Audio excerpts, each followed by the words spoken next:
I'm George Galloway, and I present كلمة on Mayadeen television. Here we are in London.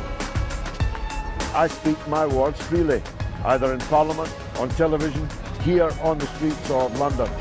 كلمة means free word. That's what I speak. So كلمة is a two-way conversation. Check it out on Mayadeen television.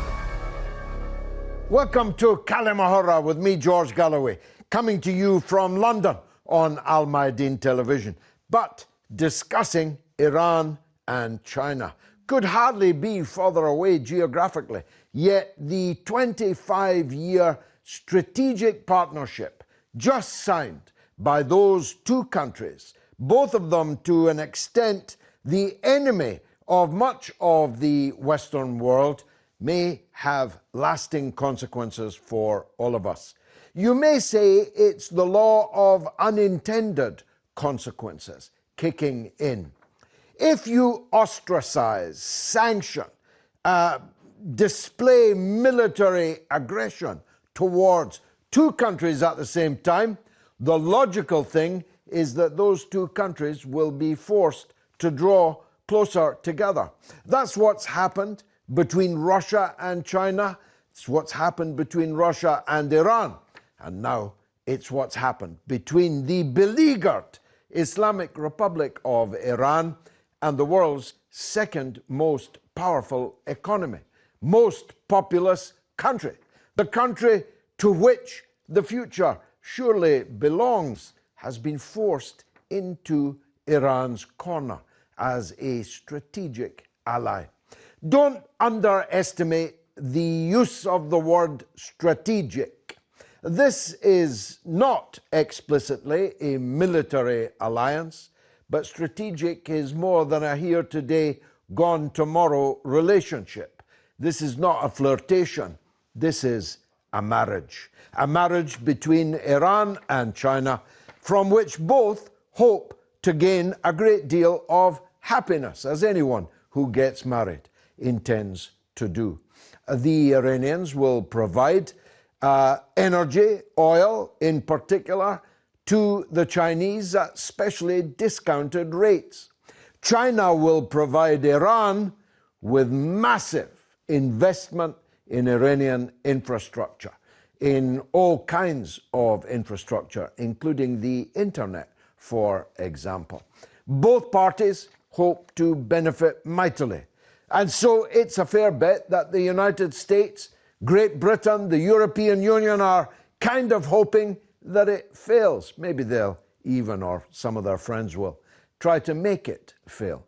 But if it succeeds, it's a game changer in the Middle East and marks another sign that China has arrived in the area. China has long deliberately refrained from exercising the kind of political, even military influence that its economic size and the size of its population would normally demonstrate. But China is beginning to change. Its legendary caution is beginning to wane.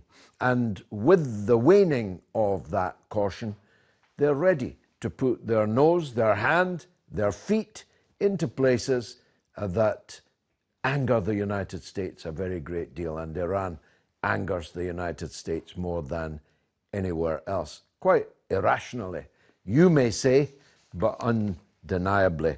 Now, Maida Sharifi is a broadcast journalist and presenter, writer for TRT World, a degree in international relations, and I'm glad to say she's one of our distinguished experts here on the panel today.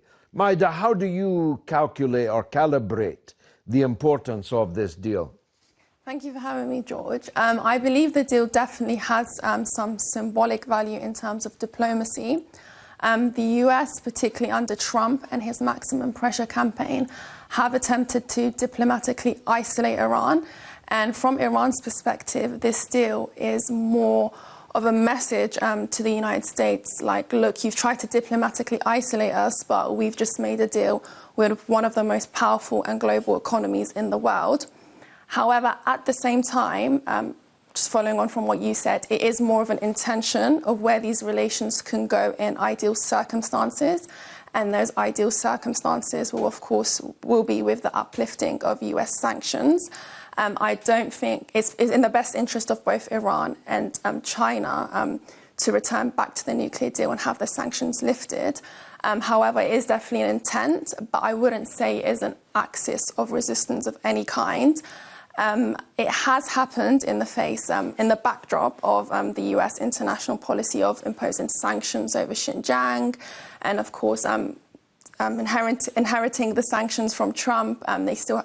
Joe Biden still hasn't reversed those sanctions, and both China and Iran are against US global dominance and do view the US sanctions as a form of bullying. So when you take that in perspective, it is easier to look at this deal as a way of challenging US hegemony.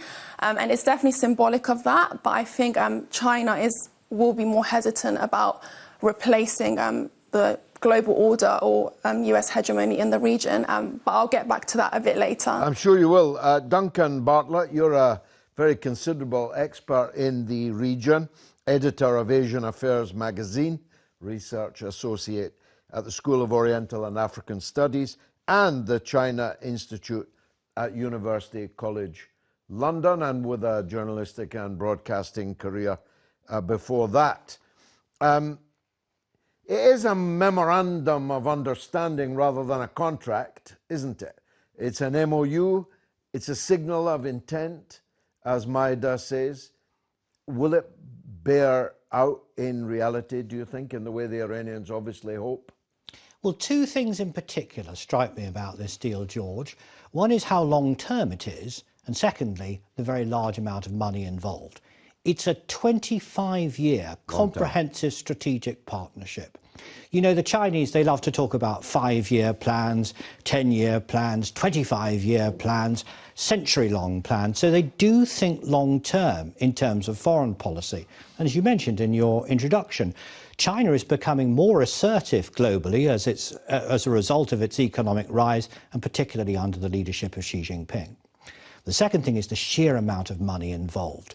We're talking here about an investment of the equivalent of 400 billion US dollars. Now, that's enough to transform any country, but particularly at this stage, because Iran's economy has been profoundly affected by the US-led sanctions. It's caused a drop in the value of the currency, soaring inflation. Of course, people in Iran are going to be welcoming this Chinese investment. But I do have a word of concern, I have a caution actually. Will this money from China actually benefit ordinary Iranian citizens?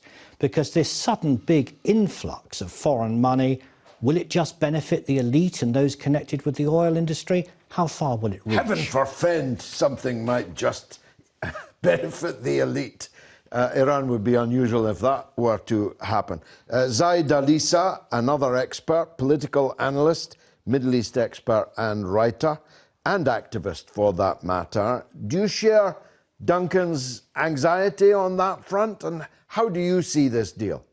Well, I see this deal as been in the works since 2016, since the visit of Jinping, the president of China, to Iran. It is basically supposed to be a massive, huge deal, and the objective, according to the Chinese and Iranians, is to strengthen their political and economic ties. The Chinese have said this will promote and scale up the relationship into a strategic partnership, which basically lessen the impact of their current situation. And I do believe it comes at a vital, crucial moment when both Iran and America have expressed their willingness to go back to the nuclear deal, which was struck in 2015. It will give Iran, at this particular moment, political leverage. It will give it an extra bargaining chip that is in the negotiation. It will dramatically strengthen its hand at this crucial moment, and it would send a clear message to the Americans. You have worked tirelessly, extremely hard to isolate and to ostracize, sideline Iran and totally encircle Iran. Now the Chinese have come to the aid of the Iranians, and that's why the position of the Chinese have come under intense criticism from the US and from the West. It also throws a lifeline to the Iranians in terms of highlighting the need for Iran to look eastwards and to break free from this vicious, continuous cycle of perpetual sanctions, which have lasted nearly for 40 years, unheard, unprecedented, monstrous sanctions against the Iranian people, trying to force them to turn against their elected government. And for the Chinese, it will enable them to have access through the strategic location of Iran to the warm waters of the Gulf, which the Americans have always considered their private lake. It will provide an opening for the Chinese to actually play a significant role in the Middle East, and to have also leverage against the Americans, sending a clear message that if you try to hurt our sphere of influence or take the fight to China,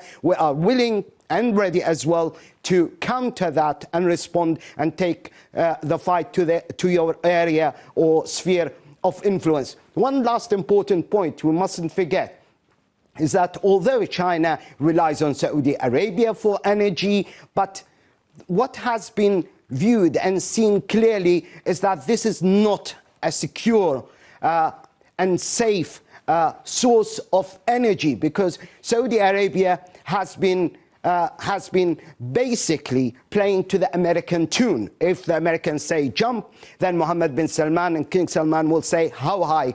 But relying on Iran as a source of energy provided with a more durable, more sustainable, and a source of energy that, according to the foreign minister of China, has clearly said that we are dealing with a country who is proud of its foreign policy, is not willing to change its position after a single phone call coming from Well, let's US. get the view from Iran, from Dr. Hamad Mousavi, who's in Tehran. He's the assistant professor of political science at the Faculty of Law and Political Science at the University of Tehran. Thank you so much. Dr. Mousavi, can you tell us what the significance is of this deal between China and Iran? Well, I think essentially it is showing the international community that Iran has other options aside from the United States. With the breakdown of the 2015 nuclear deal, Iran's foreign policy has shifted toward the east. Iran's pivot to the east, if you'd like. So Iran has become closer to Russia and to China, and I think this is significant in the sense that it shows us a taste of what's to come, because essentially we're moving from a unipolar world to a multipolar world, where the United States is not the only great power in the international community. And this deal is essentially, if you look at the details that have come out, the entire deal has not been published, of course.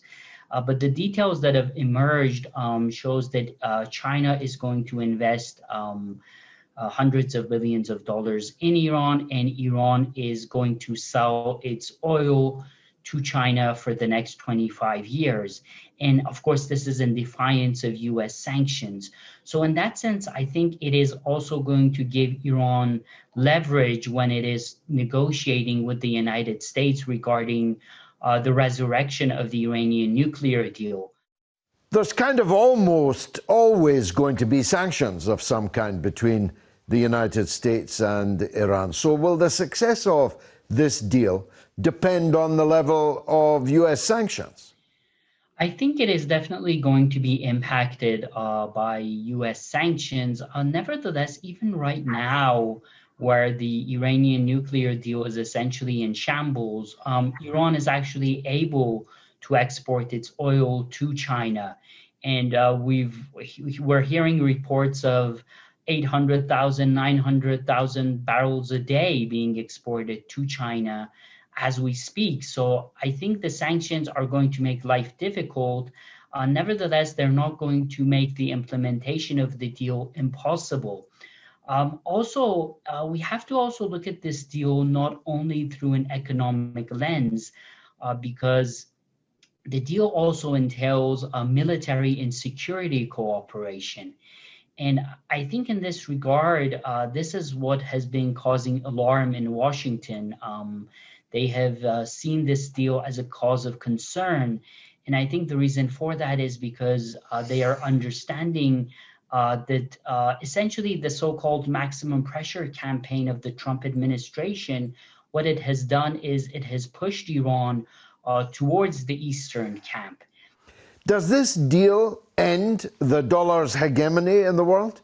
So I think there's definitely elements of that in the deal, and this is partly due to the United States' own policy. When the United States sanctions countries such as Iran as well as China, as happened very severely during the Trump administration, then it is only very understandable for these countries to find alternative means of financial transactions. And in that regard, in the long run, the Americans are actually shooting themselves in the foot, because if this continues and if this extends to other countries, then the hegemony of the American dollar, which is one of the most important elements of US hegemony in the world, will be weakened and perhaps even defeated. And I think this is why the US Democrats are very wary of the policies that were implemented by the Trump administration during those 4 years, both towards Iran and towards China. Nevertheless, we have to still wait and see whether those policies will actually change, because changing those policies by the Biden administration actually has a lot of enemies at home. So even though the Biden administration campaigned on changing those kinds of policies, perhaps, unfortunately, these policies might continue into the future. Duncan, I didn't raise with you the issue of the dollar's hegemony and how that is affected by this. But if you think about it, that level of funding, $400 billion, none of it in dollars, is significant, isn't it? And it's part of a bigger picture by China, of course, because the professor mentioned in that interview from Tehran the Belt and Road Initiative. This is the system by which China is going into many other countries, forming economic partnerships in which the deals are done in Chinese yuan or renminbi. And that means that then China offers investment in infrastructure, things like ports and railways, and particularly in telecoms and in IT and communications. But China always wants something in return. And it's very clear what it wants in return from Iran, and that's this oil over the very long term, 25 years. But there's another thing going on in China at the moment, which is that it's promising to become carbon neutral by 2060. So I see a dichotomy here. Because on the one hand, China is saying, we're getting greener, we want to cooperate with the international community in reducing the impact of climate change. We ourselves are suffering because of global warming. But at the same time, it's committing to using fossil fuels for another generation. Dr. Mousavi, what's the benefit for China in this agreement? Well, I think China, through the One Belt, One Road initiative, is trying to increase its economic as well as strategic influence through the entire globe. And if you look at the map for that initiative, Iran is actually situated in a very important place, essentially connecting Asia towards Europe. And I think by China, by investing in Iran, while the Americans, of course, do not have any influence here, essentially they will have a powerful ally in one of the most strategic areas of the globe, being the Middle East, on their side. So I think it is also to the benefit of China. Also, we have to understand that there are also economic benefits, because the Chinese, through this deal, they're going to buy Iranian oil at a discount. And we know that China imports over 60% of its oil needs. So from that perspective, I think the deal is beneficial for both sides. Dr. Mousavi, can you tell us why do so many Iranian people still look west? So I think there are perhaps two reasons that brought a lot of criticism regarding this deal. First of all was that it wasn't negotiated in a very transparent manner. And I think had the deal's details been completely published, then perhaps it would have actually answered many of these criticisms. But the fact that it wasn't published in full, it actually allowed a lot of rumors to be spread around. For example, in Iran, there were rumors that according to the deal, the Iranian island resort of Kish would be handed over to the Chinese, which was, of course, completely false. And these kinds of rumors spread around the country.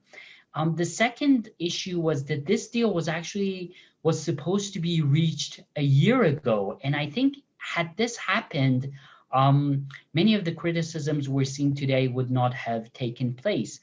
But fundamentally speaking, both outside and inside Iran, there are both academics, policymakers, as well as ordinary people who argue that we shouldn't become closer to the East, rather we should fix our relations with the Americans. And essentially, if we're putting aside the Iranian revolutionary slogan of neither East nor West, then if we're picking a side, we might as well pick the Western side because of various reasons. Maybe it's better for development. Some people argue that even culturally, we're closer to them. And I think this brought a lot of criticism, especially from the reformist camp in Iran, which are more inclined to have views of better relations with the Americans, and hopefully they are advocating of reaching a deal with the United States. And in that regard, they are saying that essentially we don't need China, and they are seeing today's conditions as perhaps temporary.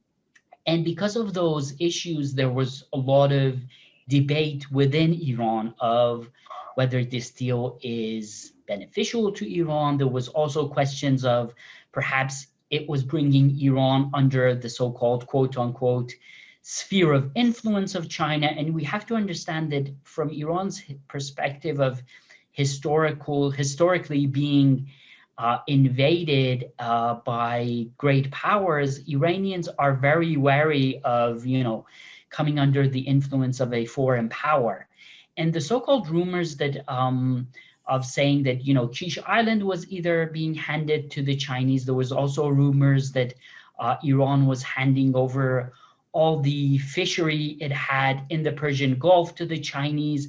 This created some anger among certain circles, but essentially most of those, perhaps even all of those rumors, turned out to be not true. Remarkably candid from Professor Mousavi in Tehran. Much more coming up after the break. Stay tuned.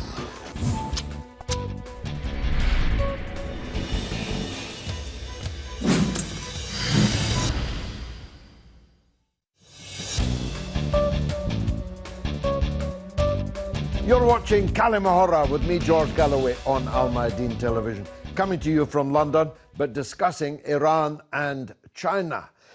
Zaid, the professor's remarkably candid, not so thinly veiled criticisms of the way this was negotiated by the Iranian government. What's your take on that?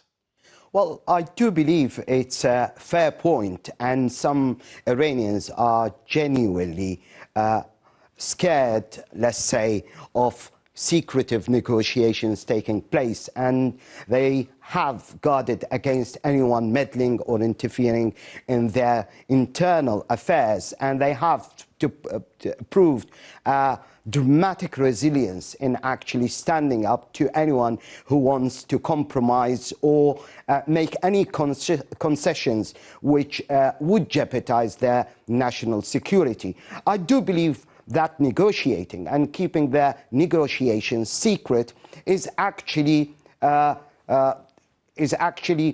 good idea, considering that the US has gone out of its way, and also the Europeans, to throw spanners in the work, to scupper the plans or any remote chance of arriving at a concrete strategic partnership. We've heard the US and the European actually being deeply alarmed, and such a announcement have sent shockwaves right across the US, because they do believe that such a strategic partnership with China, and also if Russia comes in, then that would change dramatically the balance of power, shift the balance of power in the region, particularly that Iran is there, China is close, and Russia have already established a foothold in Syria and has managed to turn the tables on the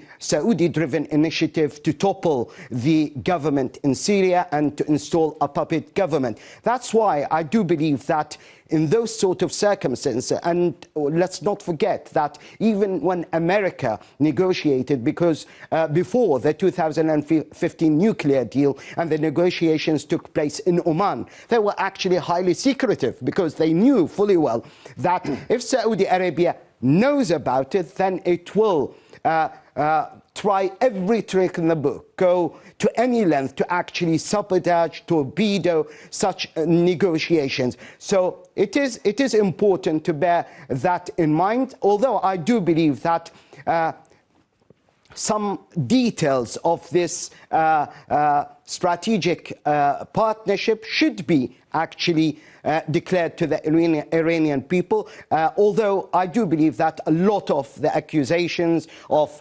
complete selling out of sovereignty, of Iranian independence, are actually merely false accusations. If they are coming from the West, they do try their absolute best to derail any such partnership. And we have a clear example of what happened in Iraq. Iraq, actually, the previous government, led by Adel Abdel Mahdi, have signed a similar strategic partnership with China. That's why he's no longer the Prime Minister. That's why he was toppled by the Americans, using in a way that was inspired by Trump, but totally financed and sponsored by Saudi Arabia to install a puppet government in Iraq. Let's get the view from Beijing.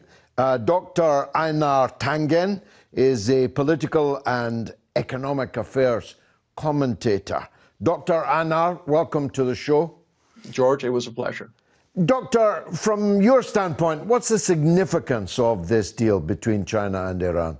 Well, it's a formalization of something that's been happening for quite some time. Obviously, Iran has been turning away, or has been turned away from the West. They don't feel that there's much hope of any kind of rapprochement. And as a result, they have been pursuing a turn east policy. And obviously, a large part of that is with China. China is a consumer of oil. Obviously, Iran needs markets for its oil. And China is large enough to kind of counterbalance the economic pressure that the U.S. is putting on.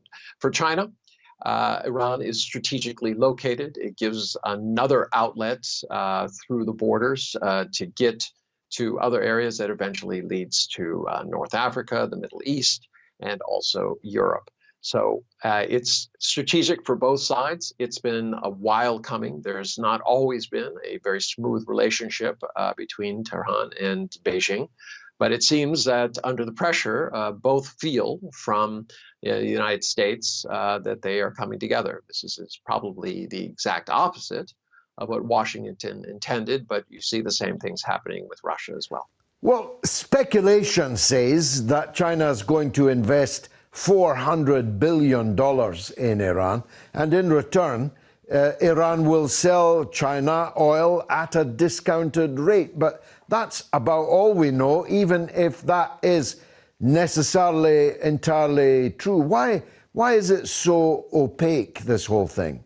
Well, I mean, part of it I would believe is political. I am not as familiar with Iranian politics. I do appear on Iranian TV, but mostly to talk about Chinese issues. You have the government saying, look, we have a coup. We have arranged a solid conduit for our oil and for our trade that gets us around the United States. So obviously from their side, it's political. China is interested mostly in the trade. They would, as I said, they're very interested in the Belt and Road Initiative. This is a key alternative. It allows them to have an alternate to the situation with Russia. So they have more, they don't have one conduit where they are kind of boxed in. I know that they're getting closer to Russia, but I think there's always some concern that you don't want to be sole sourced on any kind of project of this size. Remember, the Belt and Road Initiative was created in essence to fend off this idea that China could be bottlenecked by some sort of kind of naval blockade or actions in the South China Seas or at certain strategic strait points. And they, for strategic reasons, they didn't want to be pushed into confrontation with the United States because the U.S. was blockading them because they see them as an existential threat because of their success. So having land routes is very, very strategic to China, not only from the point of view of having an outlet, but also in trying to create a more peaceful and harmonious area around it, not only for trade, but also for stability. The Chinese believe very strongly that the more stable the countries are around them, the less likely they are going to be interested in war or in social instability. Doctor, the US is unlikely to give up the long habit of imposing sanctions of some kind on Iran. So will the success of this deal depend on what level those US sanctions are? Well, let's break down those sanctions. The ones that are most crippling to Iran are actually the financial ones. The United States indirectly controls the SWIFT banking system. They have demonstrated that, much to the chagrin, not only of Iran and China and Russia, but also the Europeans. And you've also seen it with countries in South America, not just Venezuela, but other countries. There was a kind of implicit promise that when the SWIFT system, the basis by which banks can transfer money to each other and basically conclude international transactions, that it would never be weaponized, that the United States would not use it as a blunt instrument to get its way. But under Obama first, then Trump, it became a weapon of financial resort. And it's been used consistently against any country that now the U.S. sees as adversarial. And there now is a tremendous move by any number of countries, China's in the advance, of creating not only digital currencies that would be outside this traditional banking structure, but also efforts to just have separate structures itself. So it's one of those kind of Pyrrhic victories. The U.S. has been very successful in the short term, but it remains to be seen whether this will have very serious effects on the hegemony of the U.S. dollar. If countries develop their own systems, obviously they don't need the U.S. dollar, and that could have really profound effects, especially on American. Right now, American debt is in essence underwritten by the vast dollar reserves that are held for trade by different individuals, companies, and governments. In U.S. Treasuries, if that was to go away, you would see a sharp spike in the the yields of bonds and therefore the cost of U.S. debt, and that could be extremely crippling to the U.S. government. In addition to a lackluster dollar, which is being competed against by a various basket of currencies. Duncan, so much in that to unpack and so little time. The standout for me, because it applies not just to the relationship between China and Iran, is this extraordinary, almost fantasy notion that the United States can extraterritorially sanction other people. So in other words, it doesn't just sanction me and you as American citizens from doing business with Iran. It seeks to punish you and me as foreign citizens from doing business with Iran. This is overreach, isn't it? Well, I wonder how much longer those sanctions which are led by the US on Iran are going to last. And then suddenly into all this come the Chinese.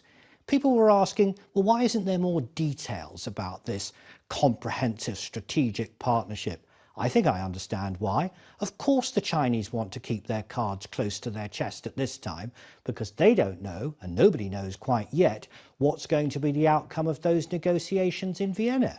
Because if the sanctions are lifted partly or even completely by the Americans, that will be a game changer. It will, won't it, Maida? And it will strengthen those who were referred to by Dr. Mousavi in his presentation, who would rather lean towards the West than to the East. After all, it was the original Iranian slogan, neither West nor East. Yeah. But they're being forced East because of hostility in the West. If that hostility ends, will signing over your oil for 25 years seem still like such a good idea?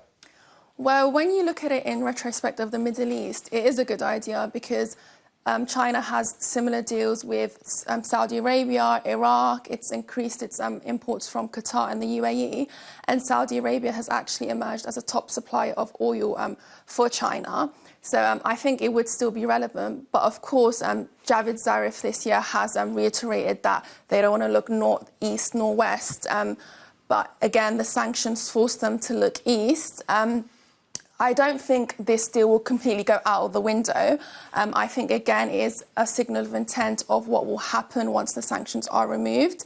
And when they are removed, because at the moment they do make trade difficult, and some Chinese businesses could view Iran as a liability at the moment. 2 years ago, the daughter of the founder of Huawei was facing fraud charges in the US for dealing in Iran. So at the moment, there could still be some hesitancy for Chinese enterprise to go into the Iranian market. But of course, when the sanctions are lifted, it's no longer as much of a risk. So I don't believe the deal will be completely undermined or thrown out the window. The reason it is generic, I think, I believe, is because last year when it was leaked, there was a huge uproar, and this was stirred by Iranians. And the reason another reason why it has not been published, according to the Iranian government, is because it is, at the end of the day, a non-binding document, and it's more of a framework and a roadmap. And it is uncommon for these types of documents to be published. We all know about waiting for Godot. How long are some Iranians going to wait for the West? They've been waiting for more than 40 years for this welcoming embrace from the West. Even if these sanctions are lifted, even more if they're only partly lifted, why do so many Iranian people still look West? Why do they see themselves as more American than Russian, for example? Yeah, so well, I think, for example, with the COVID-19 vaccine, the most recent example, a lot of Iranians voiced their opinion that they would trust the Western vaccine rather than the Russian. I think that even though the Russian's better. Yeah, I know. I think this is to do with just like our earlier expert said, is they feel culturally closer to the West, perhaps. Yeah, but why? But again, it's interesting. Because the West doesn't want anything to do with them, yeah, so and why? It's interesting because when you look at their experience with the West, it hasn't been the best from back with their colonial experience and their natural reserve concessions. They've had a democratically elected government overthrown by the West. So it is interesting, and most of the Iranian government do not even view the West as a reliable partner, as they have proven themselves by coming out of the deal in the first place. But I don't have the answer to why Iranians do actually trust the West or are leaning to the West more. Is it, Duncan, a Coca-Cola thing that Coca-Cola might not be better than Chinese cola? I wouldn't drink either of them, but Coca-Cola's got the X factor that Iranians look west, even though, as Maida said, the experience of the West long before the Iranian Revolution was absolutely horrific. Britain occupied Iran and sucked it dry of its petroleum resources. And when a government was elected in Iran that wanted to do something about that, we overthrew it. Why would an Iranian look west and wish they had more to do with the West than the East? Well, this conversation is really about the relationship between China and Iran, isn't it? And that's been on good terms for 50 years. You know, China and Iran opened their diplomatic relationship in 1971. And under the Shah. Indeed, and very different geopolitical circumstances in those days. But China has continued to supply Iran with weapons as well during that time. And if you look at the geopolitical picture at the moment, what we see, of course, is America trying to strengthen its relationships with its friends and allies, perhaps repair broken relationships or relationships that were damaged under Trump. So you can see America drawing closer to countries like Japan and the United Kingdom. But on the other side, China is trying to consolidate its relationship with its long-term friends, with Russia and with Iran. Each of these big powers are trying to pull other countries into their sphere of influence. This creates many dilemmas, of course, particularly for small nations. And the dilemmas, I think, are acute in the Middle East because of those difficult historical circumstances which you just alluded to. The outcome of all of this will be what, in your expert opinion? Well, I think it'll be a good deal for China. China always talks about a win-win situation. And actually, in my experience, very often that means China wins twice.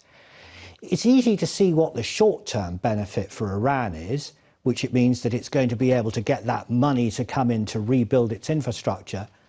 But overall, where's that going to leave Iran in terms of its relationships with the rest of the region and the rest of the world? So I still have some questions in my mind about whether it increases stability, both in the region and internationally. We saw Iranian oil being exported to Venezuela and being intercepted by US warships and boarded. I hazard a guess that won't happen to the tankers headed for China? Well, I don't think so. I think China's plan is to try to keep the region stable and not to provoke the Americans too much. I think behind the scenes, although they probably, Wang Yi, the Chinese foreign minister, wouldn't want to say it publicly, he'll be hoping that there's a good diplomatic outcome to the negotiations between Iran and the US and the partners that are taking place in Vienna. Because China hopes that it can do business. It doesn't have a very big security and it doesn't want to become the policeman for the Middle East. It recognises that at the moment, particularly with the upsurge in violence between Israel and Palestine, there's still a lot of instability in the region.